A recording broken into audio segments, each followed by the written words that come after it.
ఆదిత్య పాపని ఎక్కడి నుంచి తీసుకొచ్చారో తెలుసుకున్నాక వాళ్ళతో పని లేదనిపించి శివ ఇక వీళ్ళు జనాభా లెక్కల్లో కానీ భూమి మీద కానీ ఉండటానికి వీలు లేదు అని చెప్పి బయటకు వెళ్ళాడు. ఎయిర్పోర్ట్కి చేరుకున్న ఫ్లైట్ నుంచి అరైవల్ వైపు వచ్చిన యశిక ఆల్రెడీ బుక్ చేసుకుని వెయిట్ చేస్తున్న క్యాబ్లో ఎక్కి అడ్రస్ చెప్పింది. వెంటనే ఫోన్ తీసుకుని ఎవరికో కాల్ చేసింది. ఏమైందండి, ఏమైనా తెలిసిందా? కంగారుగా అడిగారు 50 సంవత్సరాల మల్లిక. దొరకలేదు, ఎంత ప్రయత్నించినా ఎక్కడ ఉన్నది తెలుసుకోలేకపోయామని త్వరలో పట్టుకుంటామని చెప్తున్నారు పోలీసులు అన్నారు నరేష్ గారు. పాప లేదని తెలిస్తే తను తట్టుకుంటుందా? బాధగా భయంగా అన్నారు ఆమె. పాపని చూసుకోమని బాధ్యతని మనకు అప్పగించి వెళ్ళింది. 4 రోజులు చూసుకోలేకపోయాం. ఇప్పుడు తను వస్తే ఏమని సమాధానం చెప్పాలి? అప్పటికి మనకు తెలిసిన వాళ్ళందరికీ విచారిస్తూనే వెతికిస్తూనే ఉన్న పాప జాడలేదు. యశ్వి ఈరోజు వచ్చేస్తుంది, తనకి ఎలా మోహం చూపించాలండి అని ఏడుస్తున్నారు ఆమె. ఏడిస్తే సమస్యకు పరిష్కారం దొరకదు. యశ్వి వచ్చాక జరిగింది తనతో చెప్పి ధైర్యంగా ఉండమని, తనకు తోడుగా సహాయంగా ఉండాలి మనమని భార్య భుజం తట్టారు. అప్పుడే ఫోన్ యశ్వి నుంచి. వచ్చేస్తున్నాను ఆంటీ. పాప ఏమంటుంది? కనీసం మాట్లాడటం కూడా అవ్వలేదు. నేను వస్తున్నట్లు చెప్పకండి, తనకి బొమ్మలు తెస్తున్నాను, సర్ప్రైజ్ ఇద్దామని అంటుంటే ఏదో చెప్పబోయి ఆగారు మల్లిక. ఓకే ఆంటీ, ఫోన్లో ఛార్జింగ్ అయిపోయింది, వచ్చేస్తున్నా అని ఫోన్ పెట్టేసింది. గంటకి ఇంటికి చేరుకున్న యశ్వి అంకుల్ అంటూ కాలింగ్ బెల్ నొక్కుతుంటే ఉలిక్కి పడ్డారు భార్యాభర్తలిద్దరూ. మీరే వెళ్ళండి, తనకి నా మోహం చూపించలేరని ఆవిడ ఏడుస్తుంటే కాళ్ళలో సత్తువలేకపోయినా వెళ్ళారు నరేష్ గారు. ఎదురుగా ఉన్న యశ్వి కళ్ళలో పాపని చూడాలని ఆతృత ఆనందం కనిపిస్తుంటే, ఏంటి అంకుల్ ఇంత లేట్, ఏమైంది అలా ఉన్నారు? ఆంటీతో వార్ జరిగి మళ్ళీ షుగర్ తగ్గిందా? నవ్వుతూ అడుగుతూ బ్యాగ్స్ అన్ని సోఫాలో పెట్టి, Aadya mummy is coming baby, where are you my little sunshine తీయని గొంతుతో ప్రేమనంతా రంగరించి గుండె లోతులోంచి పిలిచింది. భార్యాభర్తలిద్దరూ మొహాలు చూసుకున్నారు. ఫ్రిడ్జ్లో వాటర్ బాటిల్ తీసి గబగబా తాగేసి, ఆద్య బేబీ మమ్మీ వచ్చింది, నన్ను ఏడిపించడం ఇష్టమైతే మళ్ళీ ఆడుతాం, ఇప్పుడు మాత్రం నువ్వు రావాలి, badly miss you my Princy. వదిలి వెళ్ళానని నా మీద కోపం వచ్చిందా? అలిగావా? చూడు మమ్మీ నీకోసం ఏం తెచ్చిందో, నువ్వు వచ్చి మమ్మీకి కిస్సి ఇస్తే ఇవన్నీ నీకే అని తను తెచ్చినవన్నీ టేబుల్ మీద పెడుతూ, ఆద్య ఇంట్లో ఉందా? ఇల్లంతా ఇంత ప్రశాంతంగా ఉంది అంటుండగా, పాప లేదు యశ్వి అన్నారు నరేష్ గారు. చేస్తున్న పని ఆపి తలెత్తి ఆయన వైపు చూసి, లేదా పార్కులో ఆడుకుంటుందా? ఎండగా ఉంది, ఎందుకు ఈ టైంలో పంపించారని బయటకు వెళ్తుంటే తన చెయ్యి పట్టుకుని, లేదు ఎవరో కిడ్నాప్ చేశారు, తనతో పాటు మరో 4 పిల్లల్ని కూడా, ఇవాళకి 5 రోజులు అవుతుంది, వెతికిస్తున్నాం, నీకు చెప్పడానికి ధైర్యం చాలలేదు, ఇన్ని సంవత్సరాలకి మీ అమ్మగారి కోసం వెళ్ళావు, అక్కడికి వెళ్ళిన నీకు నీ సంతోషం పాడు చేయడం ఇష్టం లేక ఈ విషయాన్ని నీ దగ్గర దాచాము, మమ్మల్ని క్షమించు తల్లి.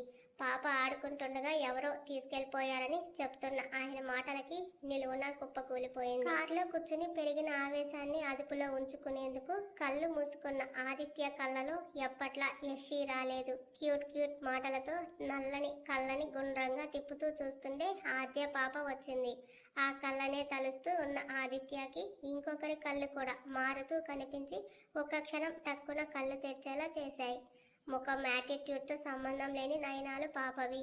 ఆ కళ్ళలో కరుణ, అమాయకత్వం, చూసేవారి దృష్టిని ఆకర్షించే వెలుగు ఉంది. ఆ కళ్ళకి, ఆ చూపులకి తను బందీ అయ్యాడు. తన హృదయాన్ని ఆ నల్లని గుండ్రటి చాప కళ్ళకు రాసిచ్చేశాడు. ఇన్నాళ్ళు కలలో కనపడిన ఆ ఇన్నోసెంట్ ఈ రోజు మళ్ళీ ఎదురుగా ఎందుకు కనిపించాయి? ఇంతలో ఆదిత్య ఫోన్ రింగ్ అయింది. చూస్తే నవ్య నుంచి. లిఫ్ట్ చేశాడు. ఆది, పాప లేచి నీ గురించి అడిగి గొడవ చేస్తుంది, తనకి నువ్వు కనిపిస్తే తప్ప ఇది మన ప్యాలెస్ అని నమ్మేలా లేదు, ఎంత బిజీగా ఉన్నా ఒకసారి ఇంటికి వచ్చి వెళ్ళు అంటున్న యమున గారి మాటకి చిన్న నవ్వు అతనిలో. హాల్లో నా నిలువెత్తు పోర్ట్రేట్ ఉంది అమ్మా, చూపించు అన్నాడు. ఈ బుడ్డది గదిలోంచి వస్తేగా ఏదైనా సరే చెప్పడానికి, చూపించడానికి. మంచం దిగలేదు, నువ్వు వస్తే కానీ కాలు కింద పెట్టనని మొండికి వేస్తుంది, నా వల్ల నవ్య వల్ల కావడం లేదని చెప్తుంటే వస్తున్నా, పాపని బెదరగొట్టకండి క్వశ్చన్స్ అడిగి అన్నాడు. ఏంటి బెదరడమా? ఎవరు బాబు? ఈ శివంగి పిల్లనా? అది అయ్యే పని కాదు. చూద్దామన్న కనురెప్పల్లో కూడా కంగారు, భయం, బెదురు అన్నది లేదు. దర్జాగా కూర్చొని ఆర్డర్ వేసింది నిన్ను చూడాలని అంది నవ్య. అదే నవ్వు చెదరకుండా వస్తున్నా నవ్య అన్నాడు. ఫోన్ పెట్టేసిన నవ్యాని చూసి ఎవరు అని అడిగింది ఆద్య. మీ దోస్త్ అంది నవ్య. దోస్త్ అని నువ్వేమవుతావు తనకి అని అడిగింది ఆరాంగా. అక్కని. తను తల్లికి కరుచుకున్న దివ్యాని చూపించింది. నా కూతురు ఆదికి మేనకోడలు, మా అమ్మకి మనవరాలు. తను అమ్మ అని పాలు తిరగొడుతున్న యమున గారిని చూపించింది. ఆదినా అతని పేరు? చంపకి చూపుడు వేలు తాకిస్తూ తల పక్కకి వంచి అడిగింది. కాదు ఆదిత్య, మేము ఆది అని పిలుస్తాం అని చెప్పింది నవ్య. తనలాగే చాలా బాగుంది అని. మీరంతా నిజంగానే తన ఫ్యామిలీనా అని అడిగింది. అని మా గురించి ఇన్ని అడుగుతున్నావు. నీ పేరేంటి? ఆద్య యాటిట్యూడ్గా చెప్పింది. బాబోయ్, పేరు కూడా మామూలుగా చెప్పలేదు ఈ పుట్టది. ఎంత స్టైలిష్గా చెప్తుంది అని. నీ వయసు ఎంత? చూడబోతే ఇంతే ఉన్నావు, మాటలు మాత్రం కోటలు దాటుతున్నాయి. 3 years 3 months అని చెప్పింది. ఏంటి, నెలలు కూడా గుర్తుపెట్టుకున్నావా?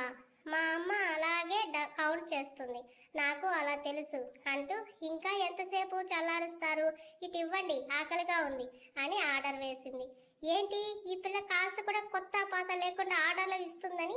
వేడిగా ఉంది, చల్లార్చని అంది నవ్య. మరీ చల్లగా ఉంటే తాగను, కాస్త హాట్గా, అందులో కాస్త టర్మరిక్ కూడా మిక్స్ చేయండి. బాదం పౌడర్ వేశాను బంగారం అన్నారు యమున గారు. I don't like it, plain milk అయినా తాగుతాను, కానీ ఇవన్నీ వద్దు అంది. బాప్రే, ఈ పిల్లతో మామూలుగా ఉండదు. అమ్మ పట్ట పగలే పాల దగ్గర చుక్కలు చూపిస్తుంది. ఆద్య చురుగ్గా చూసి, నాకు నచ్చినట్టు ఉండటం మీకు నచ్చలేదా అంది. ముడుచుకున్న పాప ఫేస్ చూసి, లేదు బేబీ, నువ్వు నీలాగే ఉండాలి. పరిస్థితులకి లొంగితే ఈ లోకంలో బ్రతకడం చాలా కష్టం. అమ్మాయిలు ఇలాగే ఉండాలి. నిన్ను ఇలా పెంచిన మీ అమ్మగారు చాలా గొప్పవారు అంది. నేను ఇలా ఉండటం మా అమ్మకి ఇష్టం లేదు అంది తల పక్కకి తిప్పి తన పెయిన్ కనబడకుండా దాస్తూ. పాప ప్రతి మూమెంట్ చూస్తూ ఆశ్చర్యపోవడం వాళ్ళ వంతు. ఇద్దరు ముఖాలు చూసుకున్నారు. ఆదిత్య వచ్చే వరకు మంచం దిగలేదు. పాలు తాగి రూమ్ మొత్తం చూస్తూ ఉంది. వస్తూనే పాపకి బాత్ చేయించమని ఆదిత్య తల్లికి చెప్తే, అవసరం లేదు, నా పనులు నేనే చేసుకుంటాను, వాష్రూమ్ ఎక్కడ? ఏమాత్రం తొనకుండా అడిగింది ఆద్య. యమున గారు బుగ్గన వేలేసుకుని, వేలంత లేదు, తన పనులని తనే చేసుకుంటుందంట, పెట్ట కొంచెం కూతగనం అన్నారు పెద్దలు. ఇందుకే కావాలని విచిత్రంగా విడ్డూరంగా అనడం విన్న ఆద్య, అతను మీ సన్నా అని అడిగింది. అవును అంది యమున గారు. మీ అబ్బాయి చిన్నగా అంటే నా ఏజ్లో ఉన్నప్పుడు తన వర్క్స్ అన్నీ తానే చేసుకునేవాడా, మీరు చేసేవారా? ఆ టైంలో అజయ్తో యమున గారికి గొడవలు పడిన బాధలు గుర్తు వచ్చి ఆవిడ మౌనంగా మారితే, నేనే నా పనులన్నీ చేసుకున్నాను అన్నాడు ఆదిత్య. That's it. అమ్మ స్ట్రగుల్స్లో ఉంటే మన పని మనమే చేసుకోవాలి, తనని ఇరిటేట్ చేయకూడదు కానీ అని చెప్తూ ఆగిపోయింది. పాప నుంచి డీటెయిల్స్ వినడానికి చెవులు రిక్కించిన ఆదిత్య, ఏమైంది అన్నాడు. నథింగ్, చిరాకుగా ఉంది, షవర్ చేయాలి అంటుంటే, ఎన్ని రోజులైంది స్నానం చేసి అడిగారు యమున గారు. 4 days అని వికారంగా మోహం పెట్టింది ఆద్య. అన్ని రోజులు ఎందుకు చేయకుండా ఉన్నావు? వాళ్ళు డ్రింక్ చేయడానికే వాటర్ లేవు అన్నారు, ఇంకా బాత్ చేయాలంటే ఎలా?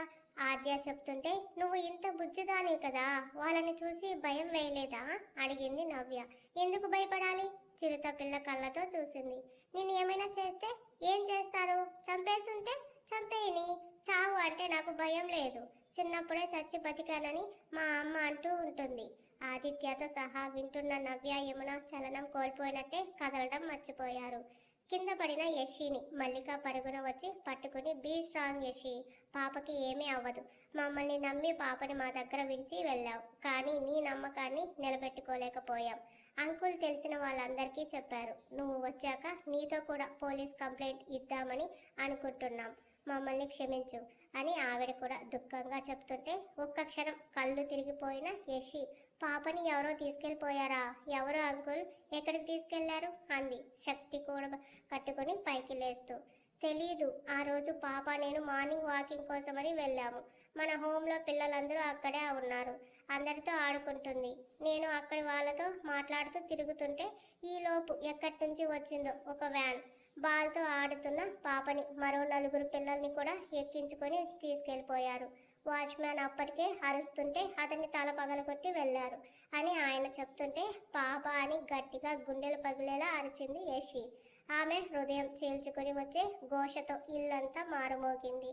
పాప మాటలకు కదలక మెదలక అందరూ చకితులైపోతే ఆదిత్య రావడంతో కిందకు దిగి అతని చెయ్యి పట్టుకొని where is my room, I want shower అంది. ఉలిక్కిపడి చూసిన ఆదిత్య పాపని ఒక ఉదుటున హక్కున చేర్చుకుని తనని గుండెకు హదుముకుని మనసులో రేగిన బాధని కళ్ళు మూసి ఓదార్చుకున్నాడు. కానీ నవ్య యమున గారికి మాత్రం కళ్ళంబడి నీళ్లు కారుతూనే ఉన్నాయి. నాతో రా అని పాపని ఎత్తుకుని దివ్య కమ్ విత్ మీ అని పిలిచాడు. రానంటూ తల అడ్డంగా ఊపింది. నాకు ఎవరి హెల్ప్ అక్కర్లేదు, నేనే ఓన్గా నా పనులు చేసుకోగలను అంది ఆద్య. పాప మాటల్లో బాధే కనిపించింది అతనికి. నవ్య పాప క్లోత్స్ తీసుకుని రా అని చెప్పి పైకి తీసుకెళ్లి దివ్య కోసం ఉంచిన రూమ్కి తీసుకొచ్చి దించాడు. అక్కడ యశి దివ్య ఆడిన ఆటలు చేసిన అల్లరి గుర్తు వచ్చి తల గట్టిగా విదిలించి పాపకి వాష్రూమ్ చూపించి వెళ్ళమన్నాడు. స్వెటర్ తీయడానికి చూసిన ఆద్యకి తన వల్ల కాలేదు. వెళ్తూ వెనక్కి తిరిగిన ఆదిత్య పాప అవస్థలు చూసి హెల్ప్ చేయనా అన్నాడు. తను అడగకుండా అడిగాడు కనుక ఓకే అంది. స్వెటర్ తీసిన పాప ఒంటి మీద జీన్స్ ఇంకా స్లీవ్లెస్ టాప్ ఉంది. జీన్స్లో చాలా ముద్దుగా క్యూట్గా కనపడింది. నాకు హెడ్ బాత్ చేసుకోవాలని ఉంది అని అంటుంటే హెయిర్ కూడా చక్కగా చిక్కు తీసి చిన్న టవల్ తీసుకొచ్చి ఇచ్చి వెను తిరిగాడు. అది చుట్టుకుని పాప వాష్రూమ్లోకి వెళ్తుంటే మనసాగక వెనక్కి తిరిగి చూశాడు. లైట్ పింక్ టవల్లో బుజ్జి వైట్ రాబిట్ లా కనిపిస్తుంటే నవ్వుతూ ముందుకు తిరగబోతున్న ఆదిత్య కళ్ళు సెకండ్ పార్ట్ పాప కాళ్లకు ఉన్న బ్లాక్ థ్రెడ్ మీద పడింది. వెనక్కి తిరిగిన అతని చూపు ఆఖరి నిమిషంలో పాప లేత పాదాలని చేరితే వెండి తాడుకి నల్లపూసలు ఉన్న తాడు అర సెకండ్ కనబడి అతని కళ్ళు వెడల్పు అయ్యి నిమిషంలో రంగులు మారాయి. పాప షవర్ చేస్తున్న సౌండ్ రావడంతో తన కోసం వెయిట్ చేస్తూ ఉన్నాడు. లైఫ్లో ఎప్పుడూ దేనికోసం అంతలా ఎదురు చూడని ఆదిత్య నిమిషం ఒక యుగంలా ఫీల్ అయ్యాడు. నవ్య వచ్చింది. ఆది పాపకి డ్రెస్ అంటూ. మనిషి ఈ లోకంలో ఉంటే కదా మరోసారి తన కళ్ళతో ఏం చూశాడో కన్ఫామ్ చేసుకోవాలని ఆరాటంగా ఉన్నాడు. ఆదిత్య ప్రవర్తనకి వింతగా చూసింది నవ్య. గది సర్ది పాప ఒక్కటే ఈ రూమ్లో ఎలా ఉంటుంది ఆది, నిద్రలో భయపడుతుందేమో అంటున్నా వినపడలేదు అతనికి. అయినా అంత చిన్న పాపలో ఎంత మెచ్యూరిటీ, అంత ధైర్యం ఏమిటో నాకు అర్థం కావడం లేదు. తను ఎలాంటి పరిస్థితుల్లో పెరిగిందో తలుచుకోవడానికి కూడా ఊహ అందడం లేదు ఆది అంటున్న నవ్య మాటలు లాస్ట్ మినిట్లో చెవిని చేరితే ఆదిత్య చెయ్యి తలుపు మీద గట్టిగా బిగుసుకుంది. దవడలు కదులుతూ పటపటలాడుతున్నాయి. నవ్య అతన్ని గమనించలేదు. ఏదైతే నేను పాప రాకతో అమ్మ మళ్ళీ నవ్వుతుంది, అది చాలు నాకు. నువ్వు కూడా మళ్ళీ మామూలుగా అయితే అంతకన్నా హ్యాపీనెస్ ఏముంటుంది. కానీ పాప కోసం ఎవరైనా వచ్చి తీసుకెళ్ళిపోతే ఎలా అని ఆలోచన కూడా వస్తుందని నవ్య చెబుతుండగా తన కోసం ఇంకెవరూ రారు నవ్య అన్నాడు హై పిచ్తో. చేస్తున్న పని ఆపి చూసింది. ఏంటి ఏమంటున్నావు ఆది అని. పాప కోసం ఇంకెవ్వరూ రారు, పాపను నేను అడాప్ట్ చేసుకుంటాను, తను ఇక్కడే ఉంటుంది, ఈ ప్యాలెస్కి ప్రిన్సెస్ అవుతుంది అని చెప్తుంటే అయోమయంగా అర్థం కాకుండా పాపని నువ్వు అడాప్ట్ చేసుకోవడం ఏంటి, తను ఎవరో కూడా మనకి ఇంకా పూర్తిగా తెలియదు, రేపు తన కోసం తన వాళ్ళు వస్తే తనని పంపించేయాలి కదా అంటుంటే రారు, ఒకవేళ వచ్చినా పాప వాళ్ళతో వెళ్ళదు. ఓ పాప మాటలకు అలా అంటున్నావా, చిన్న పాప అది, ఎంత కాదనుకున్నా తన వాళ్ళని చూశాక ఆ పేగు బంధం అన్నది మనతో ఉండనివ్వదు, పరుగున వెళ్ళిపోతుందని నవ్య చెప్తుంటే ఒంటికి టవల్ చుట్టుకుని వచ్చింది ఆద్య.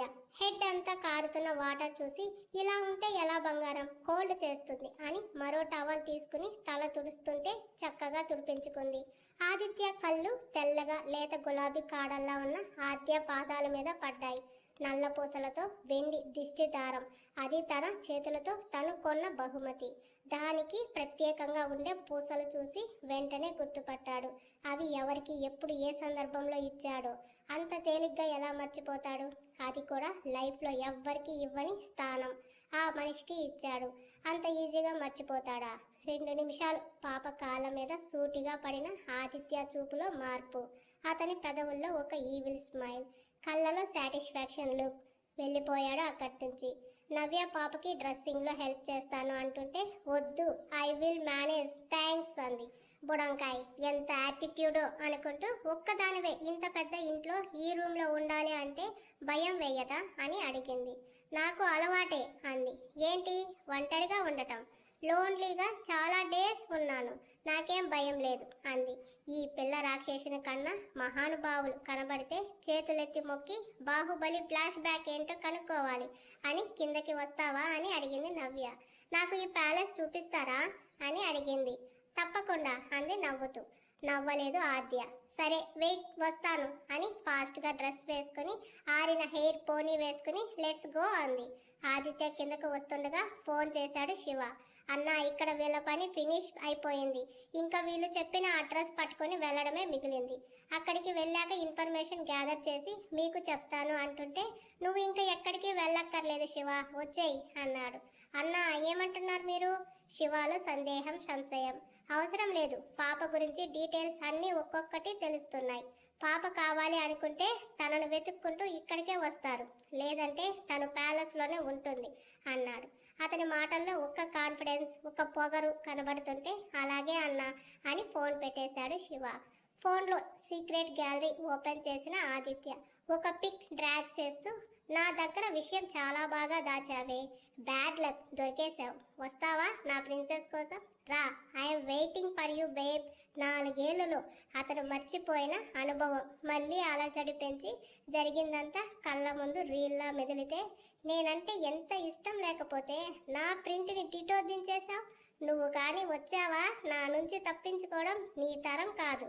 ఆది లేత స్వరంలో అంతే మృదువుగా వినిపించిన పేరుకు తిరిగి చూశాడు. జీన్స్ టాప్లో ఉంది ఆద్య.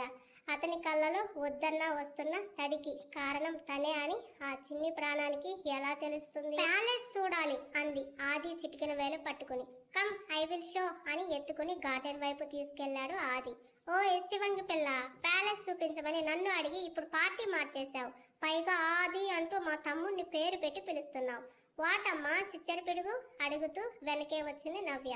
ఆదిత్యాన్ని చూసి, నువ్వు నా దోస్త్ అనుకుంటున్నాను, నిన్ను ఆది అని పిలవడం తప్ప. తన చిట్టి కళ్ళని మరోమారు గుండ్రంగా తిప్పుతూ మాయ చేస్తుంటే ఆ చూపులకి అతని మనసు ఎగిరే విహంగమే అయ్యింది. మనసులో తెలియని, బయటికి చెప్పలేక పేరు లేని, వ్యక్తపరచలేని భావాలు పట్టి కుదిపేస్తున్నాయి. అతని ఫీలింగ్స్ని, ఎమోషన్స్ని ఎంతలా కంట్రోల్ చేసుకుంటున్నాడు అంటే పాప దగ్గర ఏమాత్రం తను ఓపెన్ అవ్వకూడదు. ఈవెన్ ఇంట్లో వాళ్ళ దగ్గర కూడా. అదేగా చేశాడు ఇన్నేళ్ళు. రావాల్సిన వాళ్ళు వచ్చాక, తేల్చాల్సిన లెక్కలు తేల్చాక వాళ్ళ నోటితోనే చెప్పించాలని బలంగా ఫిక్స్ అయ్యాడు. దీర్ఘంగా శ్వాస వదిలి, ఆది అని నాకు ఇష్టమైన వాళ్ళు మాత్రమే పిలుస్తారు, ఇప్పుడు నువ్వు కూడా పిలవచ్చు, నో అబ్జెక్షన్ అన్నాడు చిన్ని నవ్వుతో. నవ్య షాక్ అయింది. కొన్ని సంవత్సరాల క్రితం ఆది అని పిలిస్తే నాకు నచ్చదు అన్న మనిషేనా ఇతను అని.